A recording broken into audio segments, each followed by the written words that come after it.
Hi చూసారా ఎల్లుల్లిపాయలు పచ్చి ఎల్లుల్లిపాయలు అనమాట. యూట్యూబ్ ఫ్రెండ్స్ అందరికీ పచ్చి ఎల్లుల్లిపాయలు చూడండి ఒకసారి. దేనికి ఏంటి అనేది డౌట్ రావచ్చు. ఇగో మామూలు పాయలు పెద్ద పాయలు అనమాట, పెద్ద పాయలు తీసుకున్నాను. దేనికి ఏంటని మీకు డౌట్ వచ్చేస్తుంది కాదు అది చెప్పేమంటారా? చెప్పేస్తున్నాను. ఇప్పుడు మనకి ఈ సీజన్ ఏంటండి, పచ్చళ్ళు పెట్టుకునే సీజన్ కదా. అందులో మామిడికాయ పచ్చడి సీజన్ కదా మనకి. మామిడికాయ పచ్చడి నిన్నే రాత్రి కలిపించాను. అదిగో ఆ డొక్కులో కలిపించాను అనమాట. కాకపోతే ఏంటంటే రాత్రి కలిపేటప్పుడు తీయలేకపోయాను, నాకు ఫుల్ జ్వరం కదా. అందువల్ల నేను వీడియో తీయలేకపోయాను. అందుకని ఎల్లుల్లిపాయ పొట్టి తీసి చూపిస్తున్నాను అనమాట.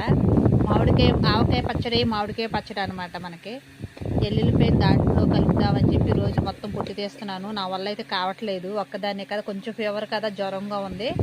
అందువల్ల ఒక్కదాని వల్ల అవ్వట్లేదు. నిదానంగా జాయిగా తీస్తున్నాను.